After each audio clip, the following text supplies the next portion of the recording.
morning, all of you. Today, we shall directly move to the poem Breaking Silence by Janice Mary Kitani. I have already given you an introduction, a detailed introduction in the last class, so you may just go through the introduction to get the connectivity. Okay, so I shall read the poem, the first part of the poem, Breaking Silence. After 40 years of silence about the experience of Japanese Americans in the World War II concentration camps, my mother testified before the Commission on Wartime Relocation and Internment of Japanese American Civilians in 1981. So this is the first part, this is the base of the poem. It tells us how the author's mother broke her silence almost after 40 years. She speaks on an occasion which is official. She talks to a commissioner of Commission on Wartime Relocation. For my mother, there are miracles that happen, she said, from the silences in the glass caves of her ears. From the crippled tongue, from the mute, wet eyelash, testimonies waiting like wind. So she begins with a sarcastic tone. She says that there are miracles that happen, and this miracle is not in a positive sense, it is said in a sarcastic tone. She says that there are miracles that happen within the glass caves of her ears, from the crippled tongue, from the mute, wet eyelashes. All this indicates that the glass caves of ears, the mute and wet eyelash, the crippled tongue, all this are examples of 40 years of silence or suppression. These people's ears has become deaf and they were not able to express anything. Theirs were mute eyelashes, which means that they weren't able to cry. And testimonies waiting like winter. Why? Winter season has been selected in the east. The longest and the unpleasant season is winter. They wait and wait for the winter to get over. So testimonies were waiting like winter to come out on any occasion. Okay, so all these years they were not able to express themselves, they were not able to speak, they were not able to react, they were not able to hear. Okay,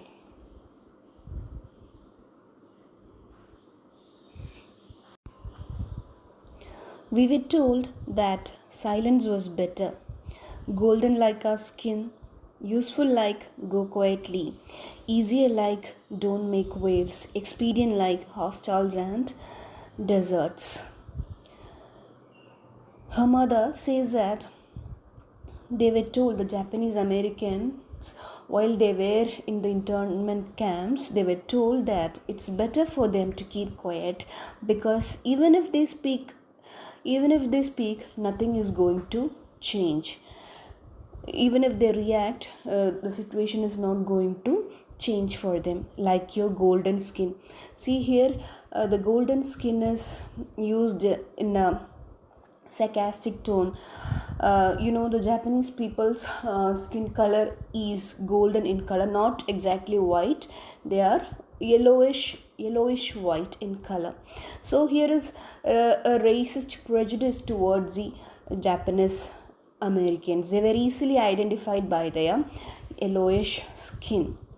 So they say that it's better for them to keep quiet, like golden like their skin. Then what? Useful like go quietly. Sometimes there are situations in our life when we are compelled to speak, but at that time it would be useful if we keep quiet. Okay, there are situations in which we would very much want to speak, but we feel that it is better to keep quiet at that time. Okay, so it is useful for you if you keep quiet. Easier like don't make waves. And there are situations in life where you have to react. But don't react now. Don't make any waves. That is useful for you. Even if you feel like reacting, just keep calm. So that you would make no enemies. If you react, you can make enemies. Expedient like hostiles and deserts. Expedient means what? Expedient means convenient and practical, but it is improper. Okay, improper and immoral. It is convenient for you uh, uh, to stop something. Hostiles implies that the word stall means stopping something that will start again. So it's better for you to stop your reaction and stop your crying and stop your speaking. It's better for you to keep quiet. And desert is a spacious place, isn't it? So if you're going to react, what will happen? You will make enemies and you will make your minds crowded. So if you are keeping mum, if you're keeping silence, your mind would become a space like a desert. All in all, it's they are being told that they should not react.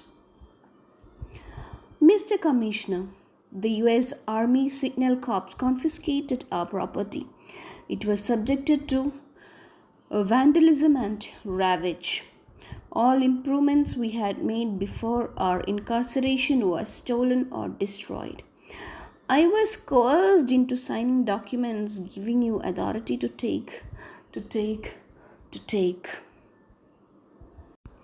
Here you will get some difficult words like confiscated, vandalism, ravage, incarceration, caused, etc. To confiscate means to take without paying compensation.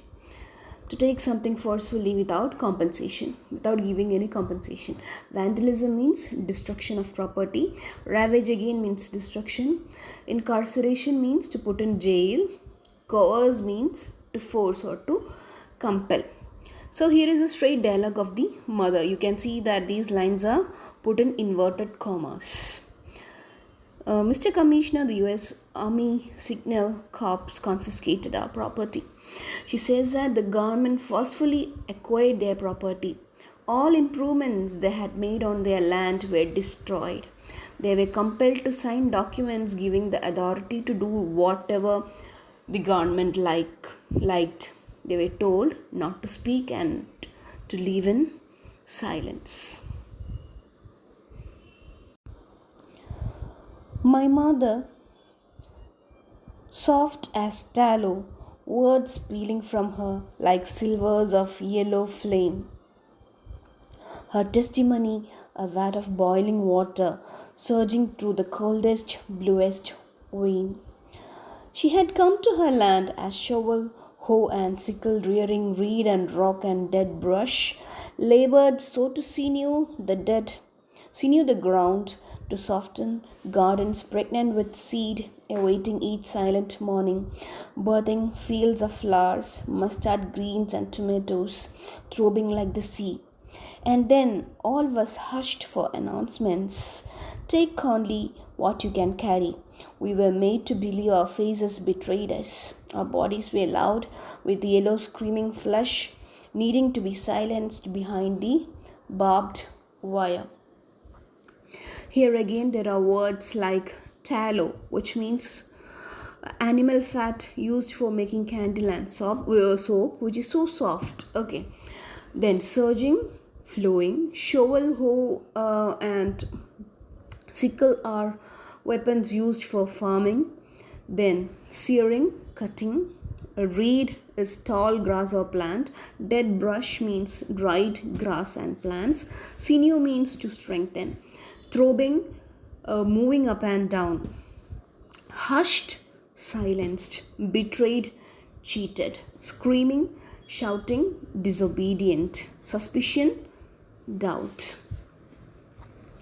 So Here is a transformation her mother has made all of a sudden when she was told to open her heart, open about her difficulties that she had faced. Not only her mother, the whole Japanese Americans had faced during the World War time. The author says that my mother was so soft as animal fat. So she was so soft, so meek and so submissive a person. But now words were coming from her like flames. It was so intense. അത്രയ്ക്ക് തീവ്രത ഉണ്ടായിരുന്നു ആ വരുന്ന വാക്കുകളിൽ. Okay, it was due to the 40 long years of suppression. She is now becoming bold. All these years she was so meek and they were afraid to speak something against the American government. Now they have become bold. Now what? Her mother came to America in the hope of improving their life. They were basically farmers and they toiled or they worked very hard in the soil during the day and night. And everything came to a sudden stop when the cops came to take off their lands.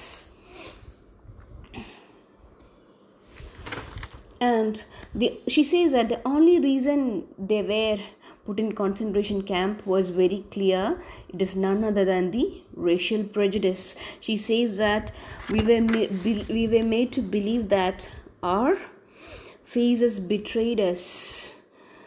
So it is none other than racial prejudice, because we will come to that in the later part of the poem. Their neighbors were of German and Italian descent, but they were spared. It was their race that betrayed or cheated them. Even though we were very easy to recognize, we were easily identifiable due to our physical properties, because they were having small eyes, then what, yellowish in color. They were easy to identify. Okay, even though we screamed or even though we disobeyed, nothing happened. We were put behind the barbed wire, which means we were put in the concentration camps. Mr. Commissioner, it seems we were singled out from others who were under suspicion.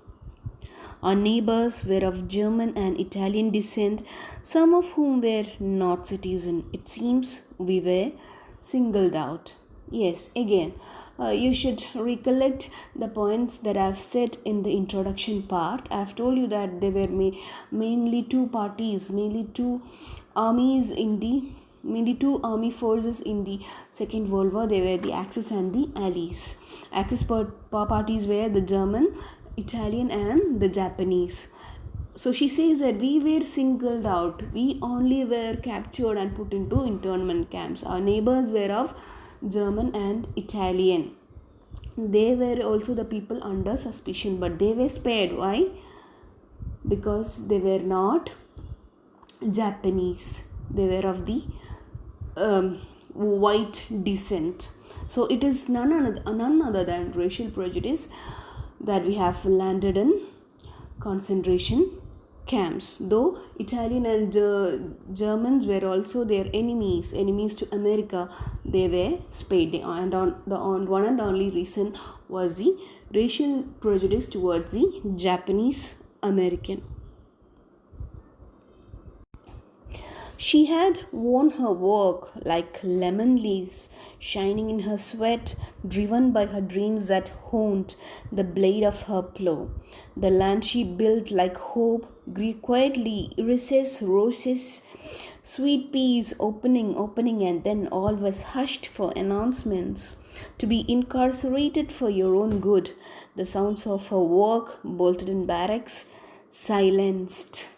So in this paragraph, the author tells us how she was committed and dedicated towards her job. She had worked very hard in the soil so that irises, roses, sweet peas, everything grew. Mustard, tomatoes, everything grew in abundance. Okay, and here lemon leaves are a symbol of success. She had worn her work like lemon leaves. And honed means HONED means sharpened. Bolted means closed. Barrack means army camps.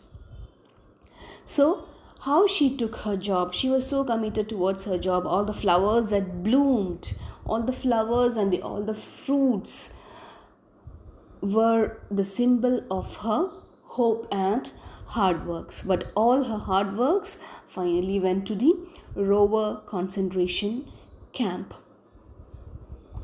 Mr. Commissioner, so when you tell me I must limit my testimony, when you tell me my time is up, I tell you this. Pride has kept my lips, pinned my nails, my rage coffined, but I exhume my past to claim this time. My youth is buried in Rover. Obakan's ghost visits Amaki Gate. My knees haunts two leg.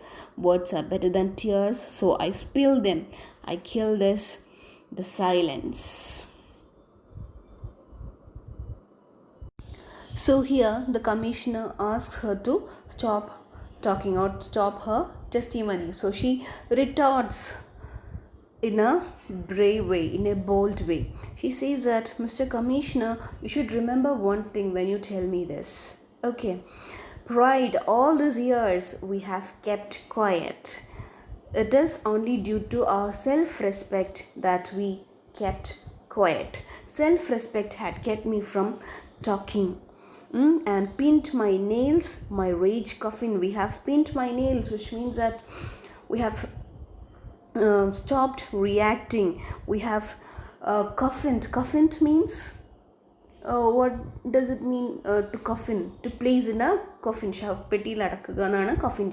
We have put all our anger in a coffin. We have suppressed all kinds of emotions, all kinds of reactions. We haven't spoken all these years.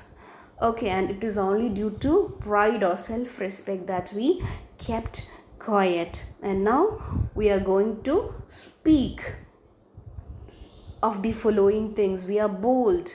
We are bold now. Okay, and now Amaki Gate, Two Lake, all were the concentration camps where Japanese American were kept during the World War II. Obakan means aunt.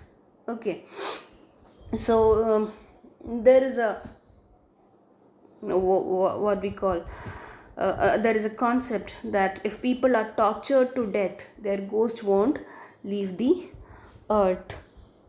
So my youth is buried in Rover. My life was spoiled in the Rover concentration camps. Obakan's ghost, my aunt's ghost, visits Amak Gate. My niece haunts Stew Lake, which means that they were tortured to death and their souls haven't left the earth. Words are better than tears. Now we realize that instead of crying, it's better to speak. And so here I am to speak. So you need not tell us to stop talking. We will talk. We are going to speak about the atrocities we have faced during the World War II. We are now bold. We can cry. We can express our grief. Okay.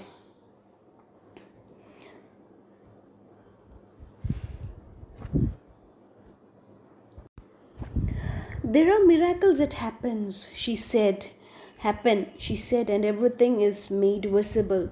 We see cracks and fissures in our soil. We speak of suicide and intimacies, of longings lush like wet furrows, of oceans bearing us toward imagined riches, of burning humiliations and crimes by the government, of self-hate and love that breaks through silences. Now, she says that we are going to speak of the following things. We'll speak of the cracks and fissures in the soil. Cracks and fissures, long breaks. Okay, fissure is a long break. നീണ്ട ദ്വാരങ്ങളെയാണ് fissures എന്ന് പറയുന്നത്. Cracks also is the same meaning. So we see cracks and fissures in our soil. We speak of Suicide and intimacies. We can speak of suicide, we can speak of intimacies, means human relationships. We speak of everything. We speak of our longings, which means we speak about hopes. What are our hopes?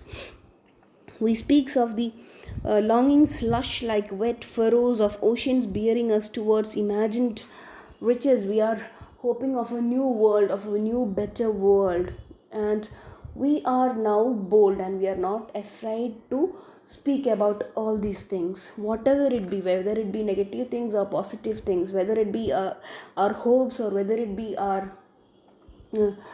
it be our humiliations that we faced. We'll talk about everything that we know.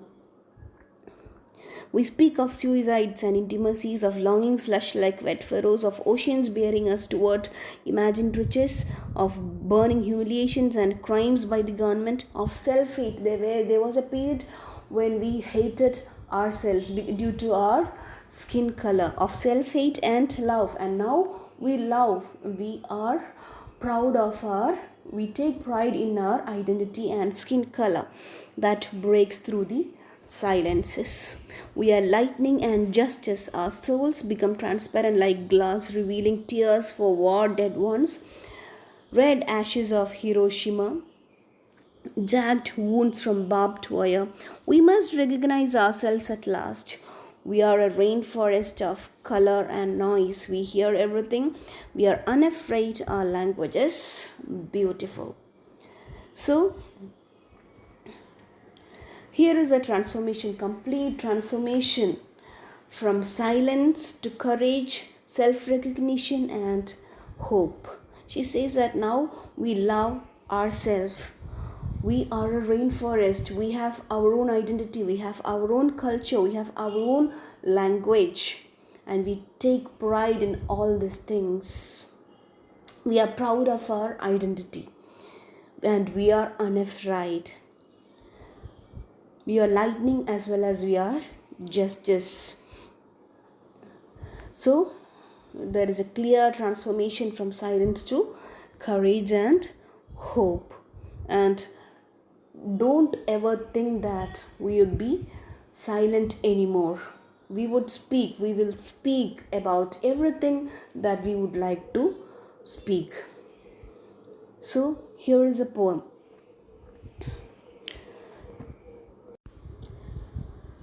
So, let me conclude. So, here is a poem which emphasizes, or which shows the brutality of how the Japanese Americans were treated during the World War II. The poem emphasizes the protocol of internment and a dialogue with the commissioner. The power of silence that Miri Kitani describes shows sorrow and frustration. Silence was the only way they could express their ideas and thoughts. Kitani concentrates on her mother's pain, how she grew up with pain and what it all represents. She shows the political agenda. She speaks out against the people who discriminate against colors other than white, people who show violence, and also the pain her mother went through. It ends up in a courageous declaration, boldly saying that we are not afraid. Thank you. Have a nice day.